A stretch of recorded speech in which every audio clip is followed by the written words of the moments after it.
Si has terminado tu manuscrito y necesitas un ojo crítico, quédate porque nuestra invitada de hoy te da las claves para que sepas dónde tienes que mirar.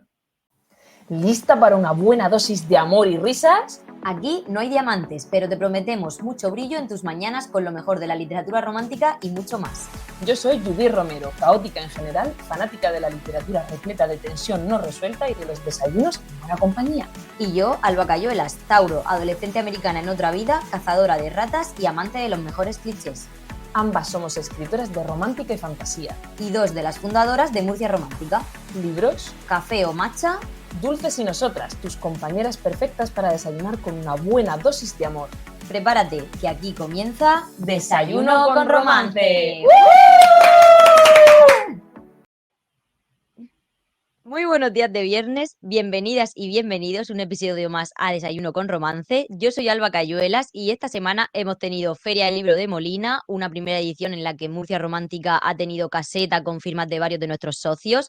Tuvimos también una mesa redonda de romántica súper chula y además el miércoles 11 fue el Día de las Librerías, así que ha sido una semana bastante literaria.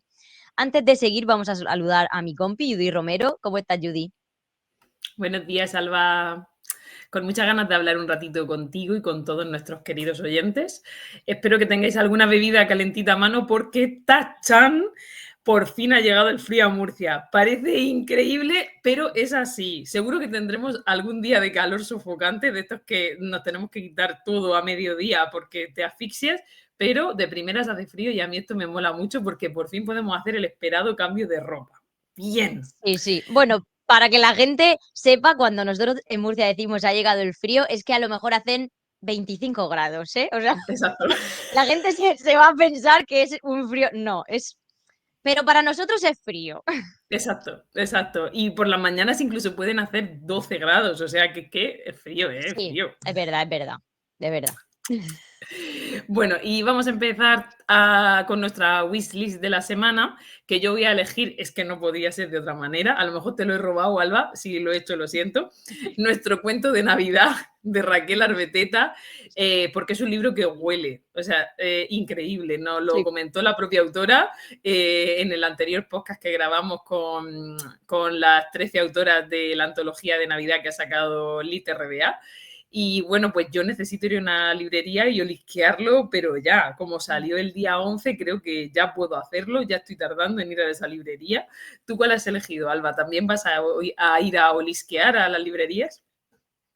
Sí, yo también tengo pendiente ir a olisquear a la librería. Habría elegido ese, claramente, porque al final, pues, todo lo que tiene así algo especial, pues nos llama la atención. ¿Qué quieres que te diga? Pero bueno, también me quedo con uno de Navidad, que es el de Enhebrados por Navidad de María Zárate, porque Era mi tiene toda segunda la pinta opción. de ser... Sí. Estábamos conectadas esta semana.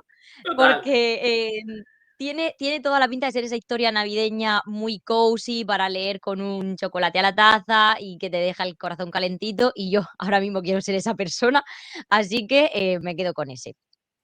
Y antes de meternos en nuestro episodio de hoy, y no porque quiera retrasarlo lo máximo posible, tenemos que dar un aviso para la semana que viene, y es recordar que el próximo miércoles 19 de noviembre tendremos la presentación del nuevo libro de María Martínez, que se publica ese mismo día, donde habitan las sirenas, en la sala de ámbito cultural del Corte Inglés de Murcia a las 6:30 de la tarde. Primero tendremos presentación, donde sí que habrá aforo limitado, y después firma de ejemplares. Primero firmará al aforo de la presentación y después seguirá firmando a todo el que vaya, que no haya podido entrar a la sala de la presentación. Para las firmas no va a haber límite. Solo 2 libros por persona, más que nada porque a las 10 los del Corte Inglés nos echarán. Así que para que no haya problemas, en fin. Y ya está, pues que esperamos verte por allí. Sí, a mí me apetece mucho. Además, María es una persona a la que queremos un montón y es tan encantadora como encantadoras son sus historias. O sea, me apetece muchísimo verla y poder hablar de su último libro. Y bueno, hoy estamos ante un episodio muy especial. Alba quería retrasar el momento de empezar el episodio porque la protagonista es ella, pero se tiene que aguantar porque le toca a ella. Para todos los que no sepáis de qué va este tema, pues quedaros y escucharnos, porque toca presentarte a ti porque es una profesión la que estás ejerciendo en este momento, que te has construido durante muchos años, como es la corrección editorial. Y creo que es muy importante promover este trabajo que estás haciendo porque lo considero un trabajo hecho con muchísimo amor por tu parte. Creo que te has formado de una manera muy profesional y que eres la combinación perfecta entre hacerlo bien y hacerlo con corazón. Entonces, todas las personas que estén interesadas en una corrección creo que se pueden quedar a escucharnos y no las vas a decepcionar. Bueno, ahora no respondas porque sé que estás colorada. Vamos a presentarte. Alba Cayuelas es una escritora murciana, estudió Derecho y es Tauro de pies a cabeza, o sea, 100%, de esas personas que fijan sus objetivos y van a por ellos sin dudarlo.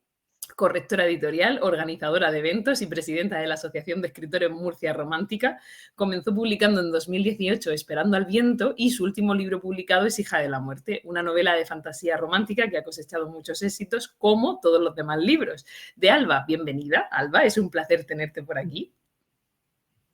Muchas gracias por esa presentación. Se siente un poco raro estar hoy al otro lado de la entrevista, ¿no? Estoy como más nerviosa.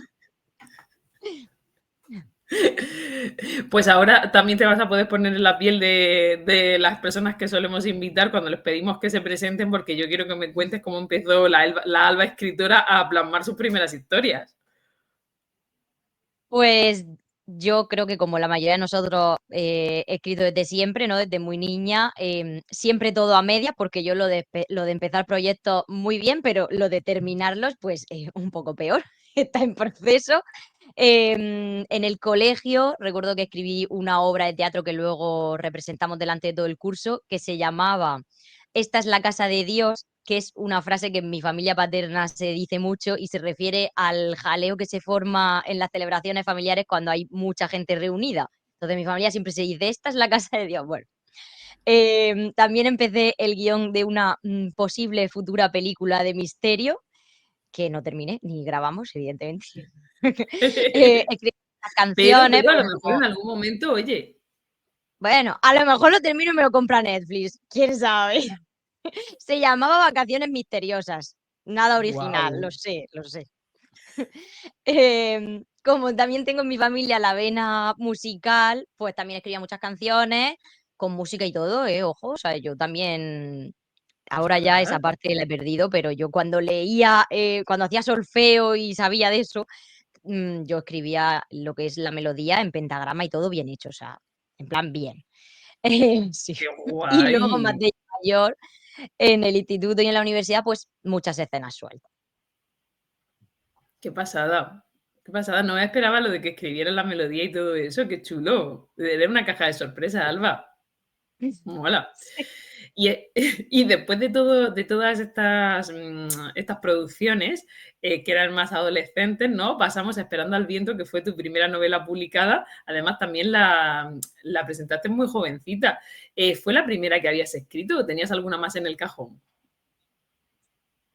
Fue la primera terminada de principio a fin. O sea, yo esto lo he contado otras veces que quería escribir, pero no terminaba nada. Y terminar esta novela fue gracias a María Martínez, que me ayudó indirectamente, porque fue a raíz de descubrirla como escritora y leerme no sé si era el primero que publicaba, pero bueno, el primero de la trilogía de New Adult, que no sé si era el de Rompiendo las Reglas, ¿sabes? Que yo Qué dije, chula esa esto es lo trilogía. que. Sí, pues después de leerme el primero fue cuando yo dije, esto es lo que yo quiero escribir.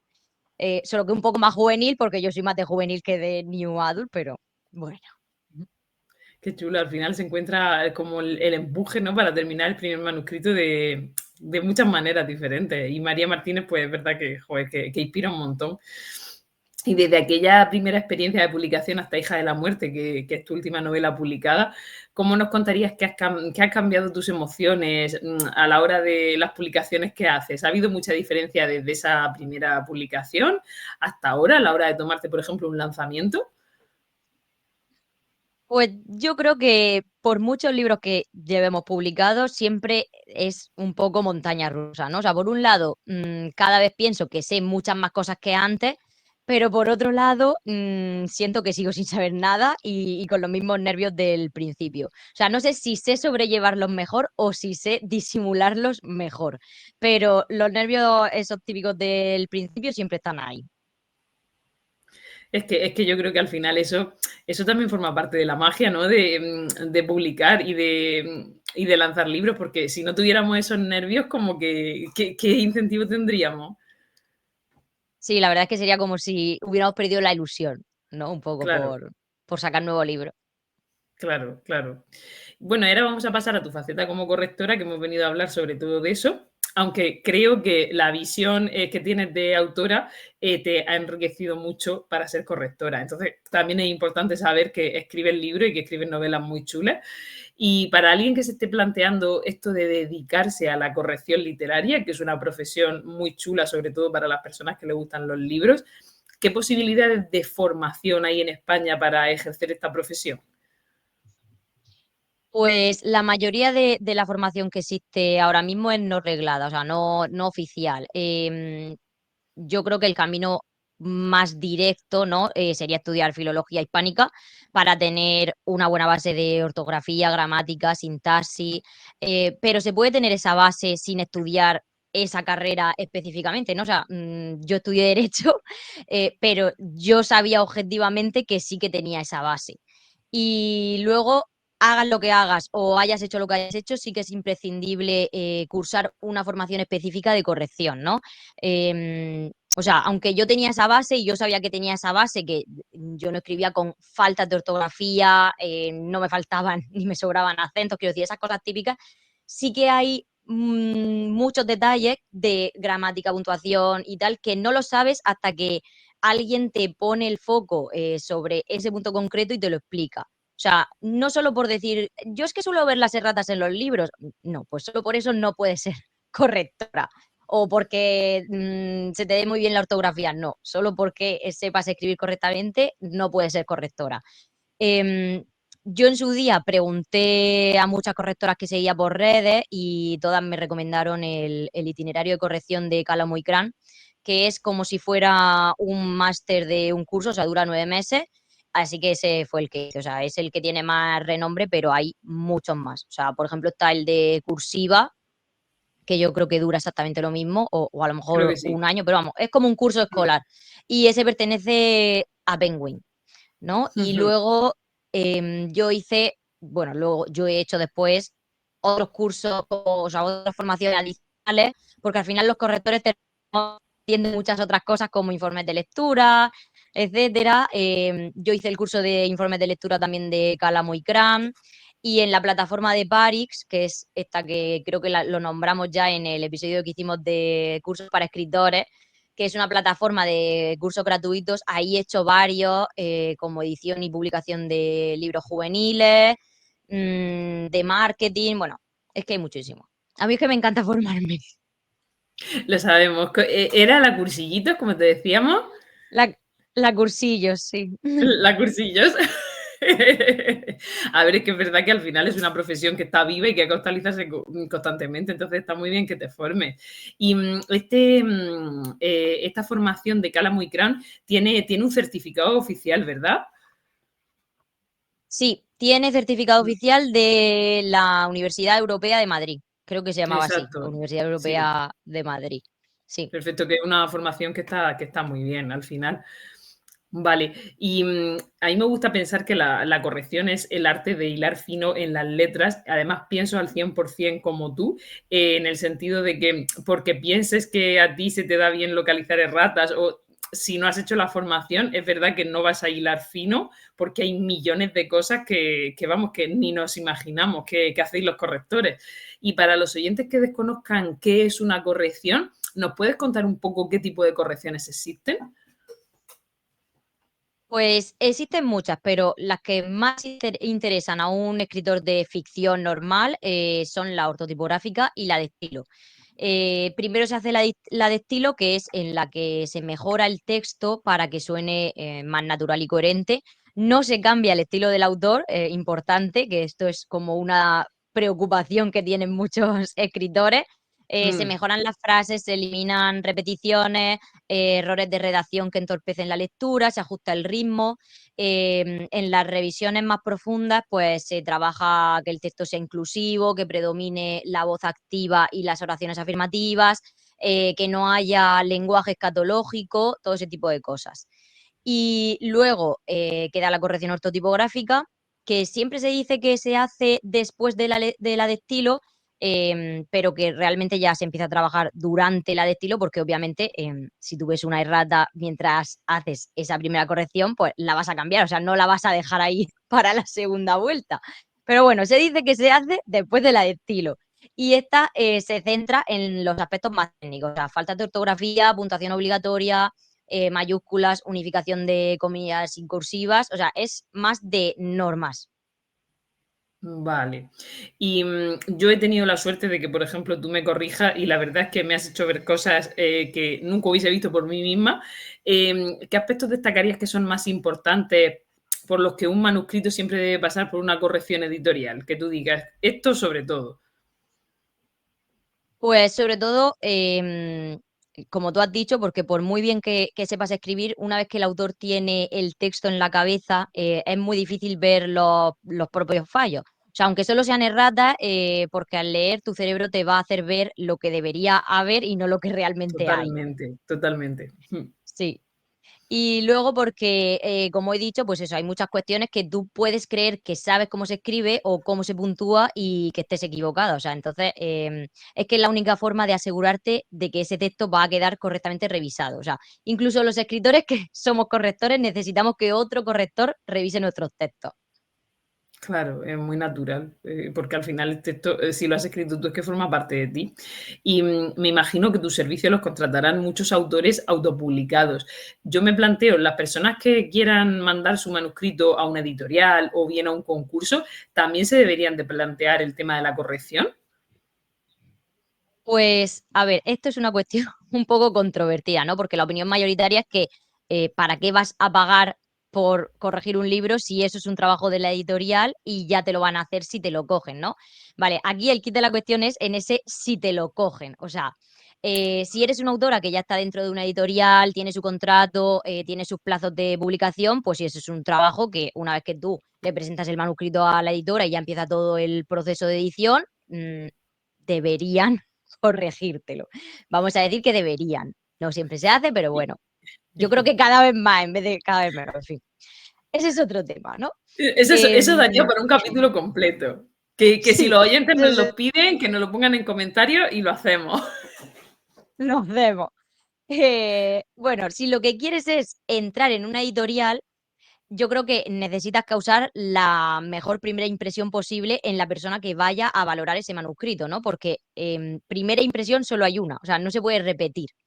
Entonces, yo valoro manuscritos para una gran editorial y yo en el informe señalo si está bien o mal escrito. O sea, no todo el mundo tiene por qué saber. Bueno, yo soy de la opinión que, vale, podemos empezar una carrera de escritores no conociendo todas las normas de ortografía, gramática, etcétera, pero que conforme avanza nuestra carrera es algo que debemos aprender, porque son como, o sea, al final la lengua es nuestra herramienta de trabajo. Entonces, lo más básico deberíamos saberlo. Pero bueno, si no estás segura de saberlo, tu siguiente obligación es corregir ese texto. O sea, además nosotras, ¿sabes? Que hemos sido jurado en varios Sí. certámenes literarios y hemos rechazado manuscritos por, pues por supuesto, por falta de ortografía, por redacción buscada, incoherencia, simplemente por no saber puntuar diálogos. O sea, porque es Es que que es al final algo eso básico que un entorpece escritor de tantísimo la novela, lectura, claro, que ya no te deja seguir leyendo. claro, Mm, exacto, y bajo nuestro punto de vista, sí, eso se puede corregir a lo mejor en una publicación normal, pero como para ganar un certamen literario, no debería. O sea, un no. certamen literario debería ganarlo un libro que esté muy, muy, muy, muy, muy bien. Tanto de trama, historia, tal, como a nivel de escritura. Claro. Entonces, para lo que me has preguntado, por poner un ejemplo muy concreto, hace poco se ha anunciado un libro que va a salir en enero con Match Stories, que es el de FM Wild, Academia Z, y Fernando, que se llama Fernando, me contrató para corregirlo antes de mandárselo a la editorial. Entonces, ¿en qué porcentaje influyó que ese libro estuviera corregido para que se lo aceptaran? Pues el porcentaje no lo sé, pero el caso es que se lo cogieron, ¿no? Entonces, está claro que presentar un texto que ya está corregido, pues da una imagen de profesionalidad que de otra forma pierdes. Sí, y además, yo sinceramente, no es porque esta entrevista te la esté haciendo a ti, que eres mi compañera de podcast, es que de verdad que a lo largo de los años he tenido la suerte de que me hagan varias correcciones y es que es brutal la fluidez que coge un texto cuando alguien te lo corrige. Porque tú al final escribes cerebro, corazón, dedo. Y es verdad que en ese proceso muchas veces a lo mejor hay una frase que escribes muy larga o utilizas mucha voz pasiva y entras en esa dinámica de escribir ese texto de esa manera y no eres capaz de verlo. Yo no soy capaz de verlo porque te metes en la dinámica de la historia y esos detalles como la fluidez que tanto influyen, o sea, parémonos a pensar, ¿no? El último libro que leímos, un libro que no fluye, que tú te lo empiezas a leer y te cuesta trabajo palabra tras palabra, al final te lo dejas, ¿no? Cuando ya eres lector, pues yo antes no me dejaba libros, pero ahora sí me los dejo porque es que considero que hay tan poco tiempo y tantos libros que pues selecciono mucho. Entonces creo que es súper importante, que le da un dinamismo a la historia el hecho de que pase por una corrección que tú jamás vas a ver como persona individual porque es como tu hijo, ¿no? No eres objetivo con tu hijo. Exacto, exacto. Y además nosotros vemos nuestras historias como muy de forma audiovisual en nuestra cabeza. Exacto. Entonces tú lo has escrito de X forma y tú te lo imaginas tal y como es, pero a lo mejor lo que has escrito no lo transmite exactamente como tú te lo estás imaginando. Claro, porque tú piensas que lo estás diciendo, o sea, que la persona lo está entendiendo justo como tú lo estás entendiendo porque es que tú lo estás creando, pero claro, que no es así. Bueno, y si alguien quiere contratar tu servicio, Salva, ¿qué pasos tiene que dar para conseguirlo? Pues en mi caso, y yo creo que la mayoría de correctoras trabajamos así, yo siempre pido 2, 3 páginas de muestra en Word que contengan tanto narración como diálogo, sobre las que hago una prueba de corrección gratuita y que me digan el número de matrices, que son los caracteres con espacios del manuscrito para calcular el presupuesto. Vale. Y una de las cosas que preocupa mucho a las personas que contratan un servicio es el tema de los tiempos. Entonces, también creo que es interesante que nos digas cuáles son los tiempos desde que una persona te contacta hasta que tiene su manuscrito corregido y cuál es el proceso. Pues desde que me contacta depende de mi agenda, ¿no? Por ejemplo, ahora mismo ya tengo agenda cerrada hasta febrero. Entonces, los que me están contratando ahora, pues sí que tienen estos meses de espera hasta que voy a empezar con su proyecto. Desde que empezamos con el proyecto, pues yo suelo calcular un mes para terminarlo, ¿no? Contando con las 2 vueltas que le doy yo y la vuelta que le da el autor por en medio para aceptar o rechazar los cambios y trabajar en las mejoras propuestas.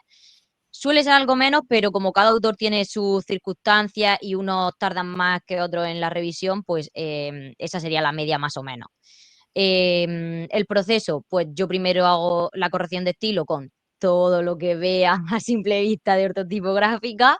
Los cambios, o sea, siempre se trabaja con el control de cambios, que bueno, para los autores que nunca han trabajado con esa herramienta, yo también les mando una guía que proporciona UNICO, que es la Asociación de Correctores, para que sepan cómo trabajar con ella. Los cambios no se hacen, o sea, tú cuando trabajas con el control de cambios, se ve en rojo y en azul los cambios que te han hecho. Y entonces esos cambios hay que ir aceptándolos y rechazándolos. ¿Vale? No, el corrector no cambia nada de tu texto sin que tú puedas ver los cambios que ha hecho. O sea, no se puede introducir porque al final la última palabra la tiene el autor. Entonces, yo hago esa corrección, se la envío al autor porque hay cosas de estilo que sí que no se cambian directamente en el texto, sino que se sugieren en comentarios.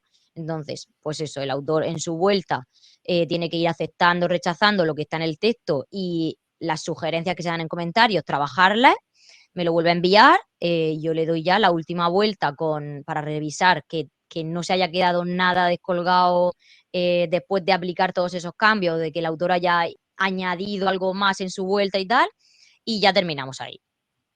Vale, vale, genial, muy aclaratorio esto, porque se ve claramente lo que modificáis vosotros para que el autor acepte o no, cosa que es un miedo que también está muy extendido de me lo van a cambiar y no voy a saber lo que me cambian y me van a cambiar mi texto, o sea que está claro que no.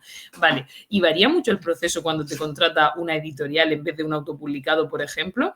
Y otra cosa, si es de un libro extranjero cuya corrección se basa en una traducción, ¿también varía? Bueno, los encargos editoriales en general siempre llevan mucha más prisa y son como en plan para allá. O sea, te dan plazos de entre una semana y 2 semanas, ¿no? Dependiendo de la longitud y de si es estilo u ortotipo. Normalmente, si se hace estilo de un manuscrito, o sea, ese corrector solo da esa vuelta, porque la segunda, que sería solo ortotipo, la hace un corrector distinto y ya sobre maqueta. Normalmente en editorial se suele hacer ortotipo sobre maqueta y ya está, a no ser que el editor considere que realmente o sea, se necesita mucho una corrección de estilo. Lo normal es que se haga ortotipográfica sobre maqueta y ya está. Y las traducciones igual. O sea, de traducciones sí que no se suele hacer estilo porque los traductores al final se considera que también son, bueno, son escritores al fin y al cabo, porque ellos también Claro. están escribiendo ese libro en nuestro idioma. O sea, yo considero que los correctores son escritores también. Y con ellos sí que normalmente se hace ortotipo en maqueta y ya está. Vale, vale, no tenía ni idea de esto, súper interesante. ¿Y corriges también otro tipo de textos, como sinopsis, por ejemplo, o propuestas editoriales? Pues sí, o sea, de hecho, yo cuando trabajo con autores autopublicados, yo incluyo la revisión y corrección de la sinopsis, los agradecimientos y la biografía de forma gratuita. Eso es un extra que yo añado. Para la sinopsis, además, pues suelo darles recomendaciones si creo que algo sobra o que estaría bien añadir alguna información, pues yo se lo dejo también todo en comentarios.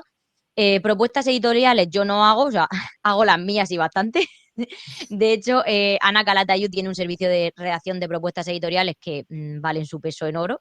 Pero si fuera solo corregir ortotipográficamente una propuesta que ha hecho el autor para uno de sus libros, pues sí, también sin problema podría corregirlo, incluso textos web, trabajos de fin de grado, cualquier tipo de texto en realidad. Qué guay.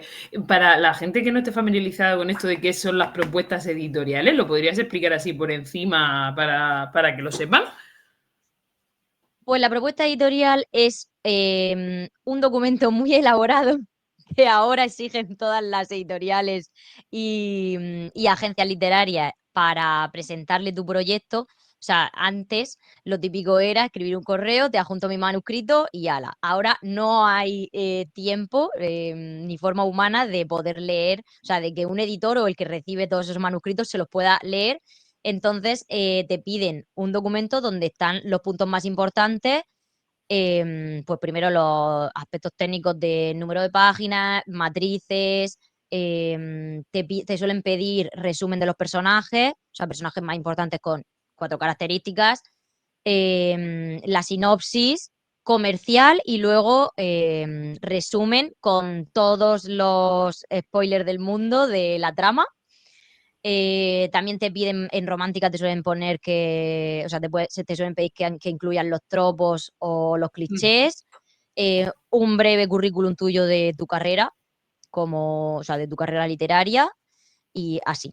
Y normalmente, si eso les convence, entonces te piden el manuscrito. O sea, hay diferentes maneras. Hay gente que te pide la propuesta y el manuscrito, la propuesta con los primeros 5 capítulos, la propuesta solo y ya si eso te pedimos el manuscrito. Al final es ver o sea, qué te pide cada sitio al que se lo vayas a mandar. Yo veo muy importante que se contraten los servicios de corrección para las propuestas, porque conforme ibas hablando, entiendo que, claro, si lees la propuesta y la propuesta tiene errores ortotipográficos, como que a lo mejor eso es un criterio para no seguir leyendo. O sea que no lo Efectivamente. había pensado esto, pero es verdad que lo veo súper importante. Sí, sí, porque al final, cuando te piden solo propuesta, esa es la primera impresión o sea, la primera impresión. De hecho, no solo la propuesta editorial, sino el email en el que mandas esa propuesta editorial. O sea, Total, tendríamos es que que revisar todo. todo, todo. Madre mía, qué complicado, ¿eh? Qué complicado, pero a ver, teniendo gente a la que puedes contratar para las cosas a las que tú no llegas y para las que cosas que son imposibles hacer, a mí me da mucha tranquilidad. No sé, me gusta mucho hacer este podcast porque se van conociendo las diferentes piezas que componen el mundo editorial y da mucha tranquilidad saber, mira, si necesito esto, puedo hablar con no sé quién, si necesito esto otro, ¿no? Da mucha tranquilidad. Y hay una cosa muy controvertida, el tema de los precios. Se ha hablado mucho de precio con el tema de los ilustradores y a raíz de eso también se ha hablado con el resto del sector literario, ¿no? Entonces, respecto a los precios, ¿cómo se presupuesta una corrección, Alba? Depende de la extensión. ¿Varía mucho el precio de una corrección de estilo a una corrección ortotipográfica? Pues el presupuesto depende de la extensión y depende del estado del manuscrito. O sea, por eso se piden las páginas de muestra, ¿no? Para saber cuánto se va a tener que trabajar en ese manuscrito. Normalmente el corrector tiene una horquilla de tarifas y en función del tiempo y el trabajo que considere que va a tener que invertir en cada corrección, pues aplica una más o menos elevada. Las diferencias entre tarifas, pues la de estilo es bastante más elevada que la ortotipográfica porque se trabaja mucho más. De hecho, la corrección ortotipográfica puede hacerse sola, pero la de estilo siempre va a incluir la ortotipográfica. Em, Precios concretos, pues la ortotipo puede ir desde 0,50, que sería una mínima, super mínima cada millar de matrices, hasta 1 euro o lo que te quieran cobrar. Esto sería algo normal y estilo solo desde 1,20 hasta 2 el millar de matrices. Y digo solo, ¿no? Porque como he dicho, estilo siempre lleva con ortotipo, pero normalmente no se suman ambas correcciones y ya, sino que se hace como una media. Y aparte de tener en cuenta tema dinero, yo, por ejemplo, no me fiaría primero de un corrector que no te pida páginas de muestra, porque al final tenemos que ver cómo está ese texto. Y segundo, de un corrector que ofrezca precios cerrados, ¿no? Porque no se pueden ofrecer precios cerrados en corrección porque cada caso es único. Mm. Y ahora que has nombrado esto, todos hemos pasado por experiencias de corrección que nos han hecho dudar de si un manuscrito está bien corregido o no, porque claro, no eres profesional de eso, entonces dudas. ¿Cómo puede un escritor descubrir si una corrección es de buena calidad? Pues esto es muy difícil. O sea, sobre todo si no tienes esa base de ortografía y gramática que he comentado al principio o no estás segura. O sea, quiero decir, una persona sabe cuando sí escribe correctamente, pero no sabe cuándo no lo hace, porque básicamente si supiera que está cometiendo X faltas de ortografía, pues no las cometería, ¿no? O sea, Claro. eso. Entonces, esta persona realmente no tiene forma de saber si un corrector ha hecho un buen trabajo o no, más allá de contratar a otro corrector para que lo revise o, yo que sé, pedirle el favor a otros escritores o, en fin.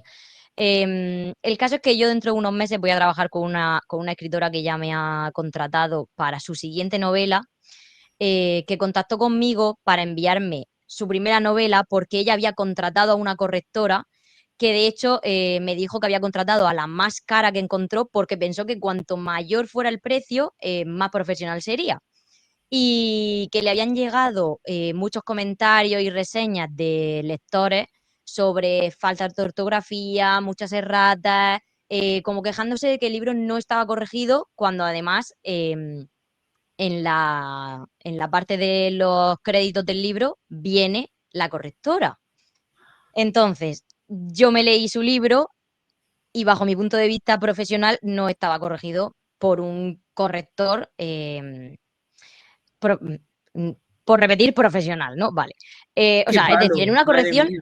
sí. O sea, en una corrección siempre queda algo. O sea, es muy, muy difícil que un libro quede completamente limpio, porque si un libro tiene 500.000 caracteres, pues son 500.000 posibilidades de que se te pase algo, aunque sea un doble espacio, una letra de más, cualquier cosa. Claro. Pero una cosa es eso y otra cosa es lo que yo me encontré en esta novela, que para mí no era un texto corregido por un corrector profesional que se ha formado como corrector, ¿no? Que es lo que decíamos antes. O sea, Yo es que sé escribir correctamente, ¿puedo ser corrector? Sí, No, no puede ser corrector. Esto es lo mismo de, es que yo sé hablar inglés, ¿puedo ser traductor? No, necesitarás una exacto. formación específica en corrección y traducción, o sea, traducción e interpretación, perdón.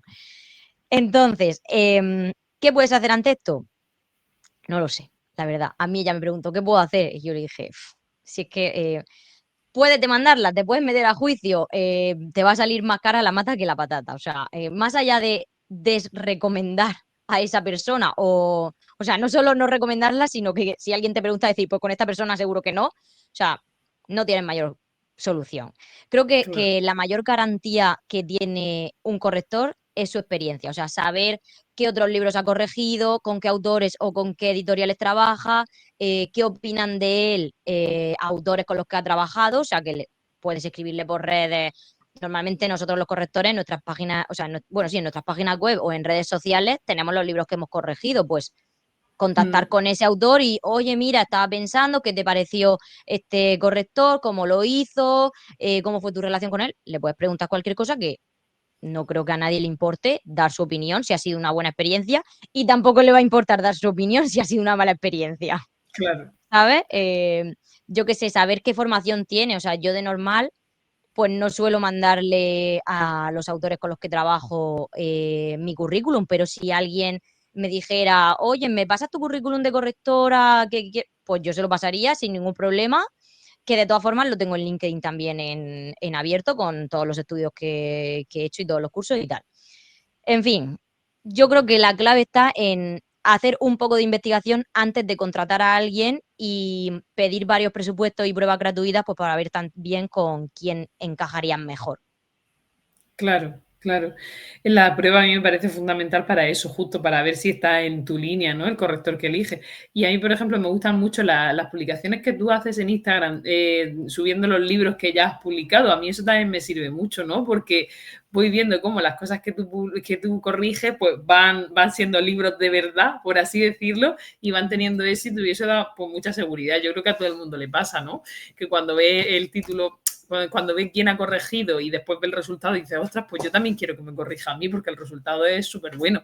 Y ahora ya a modo salseo, nos gustaría saber qué errores más frecuentes encuentras en la corrección de estilo y también en la ortotipográfica, ¿por qué no?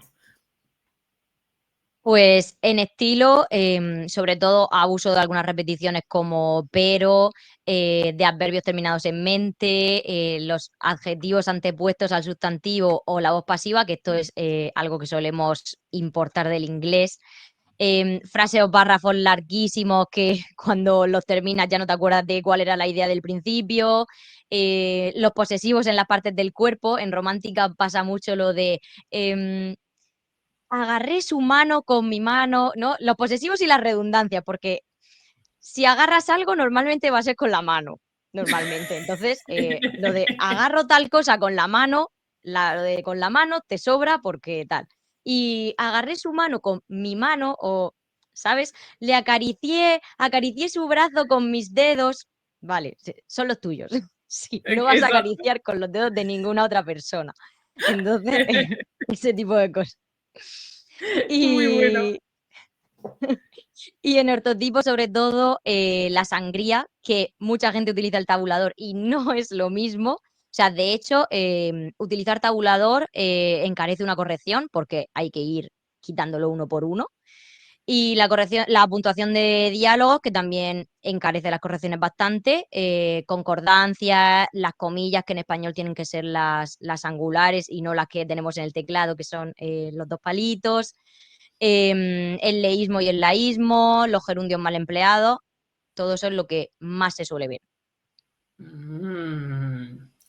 ¿Y te ha pasado alguna vez, que esto también es un poco de salseo, que tú indiques ciertas correcciones y el autor no las acepte? Y sobre todo, ¿en qué tipo de corrección puede pasar esto? Pues alguna vez pasa, sobre todo en estilo, ¿no? Al final, bueno, solo debería pasar en estilo, ¿no? Porque ortotipo, pues como Bueno, son claro, reglas que son así y punto, no debería haber más pero hay discusión. mucha gente muy Pero bueno, atascada, o sea que sabemos que podría también pasar en ortotipo. podría. Pero bueno, yo de momento solo si me ha pasado alguna vez tal, es más en estilo, pues porque haya palabras o repeticiones o formas de redactar que a lo mejor al autor le gustan más como lo había puesto en un principio. Y bueno, pues al final el texto es del autor y es quien tiene la última palabra y no pasa nada. O sea, ese cambio pues lo rechaza y no hay mayor problema. Vale, vale, muy bien, muy bien. Bueno, ahora te vamos a dejar descansar, Alba, porque tu entrevista como correctora profesional ha terminado aquí. Ya ahora Alba correctora se va, adiós Alba correctora, y ahora vuelve otra vez Alba podcastera, y vamos a empezar con nuestras secciones habituales ya de final del programa. Alba, adelante. Bueno, vuelve Alba, la presentadora de Desayuno con Romance. Si no me equivoco, toca hablar de nuestra lectura actual. Yo Sí. estoy leyendo en La Garras del Amor de Nira Strauss, voy como por el 60%. Lo tengo en papel, pero la verdad es que me lo estoy leyendo en Story la mayor parte porque básicamente estoy leyendo cuando ya me acuesto por la noche y apago la luz y ya no tengo ganas de coger el papel, la verdad, solo quiero acostarme. Y me está gustando bastante. La historia es muy entretenida, tiene muchos puntos de comedia, pero creo que de los tres protagonistas de la trilogía, este es a lo mejor el que menos me gusta. O sea, no es que no me guste, solo que los otros dos que eran Asher y Travis, pues eran muy, muy potentes. Entonces, pues, no sé, los recuerdo con más cariño. Y sin embargo, con Sierra, que es la protagonista de este libro, sí que me estoy identificando mucho, sobre todo con su perfeccionismo, que, bueno, está ahí. ¿Qué puedo decir? Si es que me pegaba lo de correctora, me pegaba Dijo totalmente la desde pequeña. correctora, ¿no? Está claro, ¿Qué está estás claro. leyendo tú? Pues yo llevo una temporada muy flojita de leer por diversos motivos, no sé exactamente decirlo. Entonces, me estoy leyendo La última vez que pienso en ti de Blue Jeans, que ya hablé de él en el podcast, y la verdad es que me está gustando muchísimo. Sobre todo porque me ha creado esa sensación de no saber por dónde va el tema. No de que me esté metiendo giros argumentales que no concuerdan con la trama, no tiene nada que ver con eso. Es que estoy totalmente en gris de quién podría ser la persona que ha asesinado a una de las escritoras que muere en el libro. Hay como muchos sospechosos y de hecho, la trama va de que un chico que no tendría por qué estar ahí el día en el que sucede ese crimen es el que va tirando del hilo de por qué ha sucedido. Pero tengo esa sensación de que no tengo ni idea de quién podría ser y a la vez creo que podría ser todo el mundo. Y es verdad que normalmente yo siempre tiendo como a decir, este es el sospechoso y puede ser que no acierte, pero como que la evidencia me dice, es que tiene que ser este. Pero en este libro el autor ha conseguido que crea sospechosas a muchas personas. Entonces, me está encantando Oh, esa guay. experiencia. La verdad es que está muy chulo. Y por otra parte, me estoy terminando, voy por el 68% creo de truco trato de Duna Alba, y me está gustando mucho y tengo que decir que el otro día me pasó una cosa súper rara y es que terminé de leer súper tarde por la noche y cuando me desperté había una... es que es una chorrada, ¿vale? Pero es que yo soy muy miedosa. Había un marcapáginas que yo no conocía encima de la cama, entonces me levanté a ir al aseo y había un marcapáginas encima de mi cama. O sea, y pensé, me ha dejado el buzo una tarjeta encima de la cama, que es un pensamiento totalmente absurdo, pero lo pensé de verdad porque el marcapágina era de uno de mis hijos y yo no lo había visto nunca y dije, ¿qué hace esto aquí? Es una tarjeta y así de primeras que te levantas empanado, pues dije, ya está, me ha dejado a mí y me dio miedete, o sea, me está dando miedete ese libro. No me extraña. Sí, es que es un poco Tiene turbio. Ostras, es turbio, ¿eh? Es turbio y ese es otro Sí. que podría ser cualquiera el sospechoso. Entonces ahora mismo estoy metida en esta dinámica que es verdad que cuando termine estos dos libros ya tengo que leer algo de amor, amor, amor, Ya, porque necesito, sí, necesito un poco salir de todas estas sospechas, no sé. Bueno, y ahora como libro recomendado, Alba, te voy a pedir que nos hables de algún libro de no ficción que pueda ser útil para los escritores que nos están escuchando y quieran mejorar sus habilidades de autocorrección de cara a la revisión de su primer manuscrito, que el texto esté lo mejor posible para que después pase por tus manos. Pues yo voy a recomendar dos que me parecen imprescindibles para cualquier escritor, que son eh, los que nos vean en YouTube podrán verlo.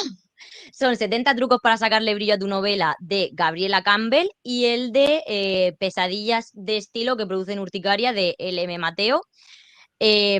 Porque los dos están explicados de forma muy sencilla y muy amena, con detalles que son muy fáciles, pero que al entenderlos y aplicarlos van a mejorar muchísimo tus textos. O sea, no van a sustituir a una corrección profesional, pero como he dicho antes, tenemos una horquilla de tarifas, entonces cuanto más limpio vaya el manuscrito, más barata te va a salir una corrección.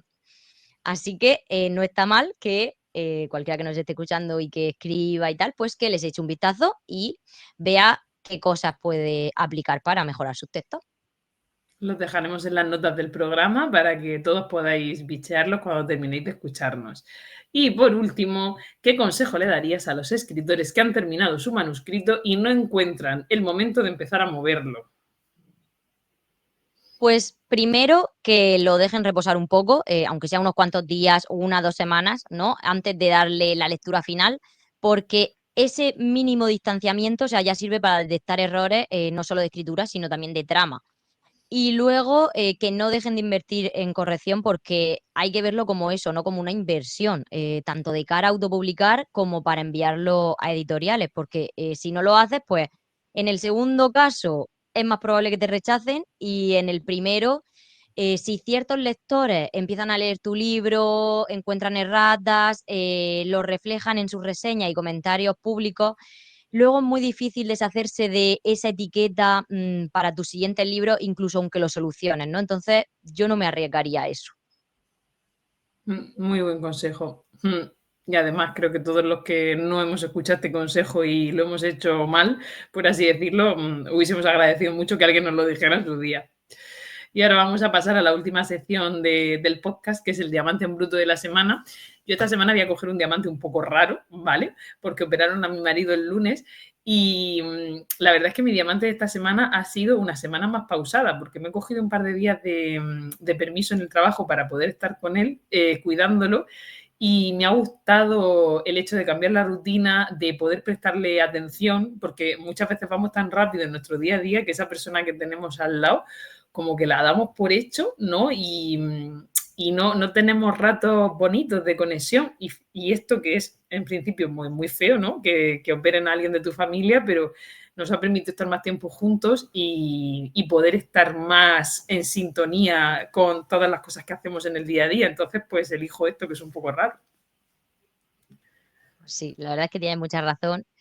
Yo había pensado algo parecido porque, bueno, tú sabes que yo últimamente he pasado unos días regulares por cosas que han pasado chungas que algún día os contaremos porque sí, tiene que ver con el mundo editorial y yo creo que deberíamos mostrar también esa otra Sí. cara del sector, que no es tan buena o directamente mala, ¿vale? Y bueno, el caso es que, claro, yo estos días pues he estado un poco de bajón, he necesitado como parar más, igual que tú, ¿sabes? No he estado, diría que he perdido mucho tiempo de trabajo, pero bueno, al final creo que lo necesitaba. Y he estado mucho más entre semanas, sobre todo, o sea, también con mis hijos por la tarde, jugando con ellos, hemos pasado mucho rato así. ¿Y sabes qué pasa? Que es el problema que tenemos los que nos dedicamos a nuestro, o sea, los que nuestro trabajo es nuestra pasión, ¿vale? Que es muy difícil cortar, encontrar el momento que digas, paro, porque te gusta mucho lo que haces, ¿sabes? Es como el hobby que se convierte en trabajo. Y yo esto lo he vivido como hija con mi padre, porque mi padre era profesor de flauta travesera en el conservatorio, era músico, aparte estaba o sea, dirigía la orquesta de jóvenes bueno, de aquí de Murcia, creó el coro de niños de nuestra iglesia, o sea, estaba en no sé cuántas bandas de música, coros, etcétera, etcétera, etcétera, ¿no? Y entonces, yo he vivido eso que mi padre se centre mucho en su trabajo, porque al final era su vocación de toda su vida, ¿sabes lo que quiero decir? Y hasta que has empezado a decirlo, no me estaba dando cuenta que a lo mejor yo me estoy convirtiendo en eso y no deberíamos, porque son al final dinámicas que tendemos a repetir generacionalmente y que en un momento dado tendríamos que parar.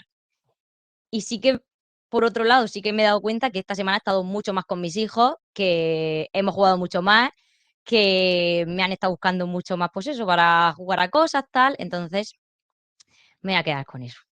Yo también. Qué bonita esta reflexión, es un cierre súper bonito. Al final, que te guste tanto una cosa es una bendición y también un poco una maldición. Entonces hay que saber buscar el equilibrio entre las dos cosas, es muy difícil. A mí me cuesta mucho trabajo y he tenido muchas peleas por esto, porque es verdad que el equilibrio es muy difícil conseguir. Al final no eres claro. Igual que cuando escribes un manuscrito no eres claro porque lo pones con toda tu pasión, cuando vives la vida de esta manera con algo que te gusta tanto, tampoco es fácil aprender a separar y aprender a enriquecer todas esas partes de la vida que al final son necesarias porque somos personas y personas que queremos tener una familia. O sea que muy bien, muy bien. Qué bonito, Alba. Pues me ha encantado todo lo que has comentado, Alba. Creo que es súper enriquecedor para todas las personas que se plantean sacar su manuscrito y no saben muy bien cómo. Y siempre es un placer hablar contigo, ya lo sabes, pero conocer esta profesión un poco más, pues aún más chulo. Muchas gracias por compartir tu trabajo con nosotros. Muchas gracias a ti por proponer e insistirme para hacer este episodio. Espero que nuestros oyentes o escritores pues le hayan encontrado interesante, instructivo y que les ayude de alguna forma en sus carreras. Pues muchas gracias también a vosotros, queridos oyentes, por compartir este desayuno con nosotras. Puedes encontrar a Alba Cayuelas en redes sociales como Alba Cayuelas y a mí como Romba Judy Romero. Nos escuchamos el próximo viernes y recuerda, el romance no es un género, es una forma de vida. Y quien te diga lo contrario, miente.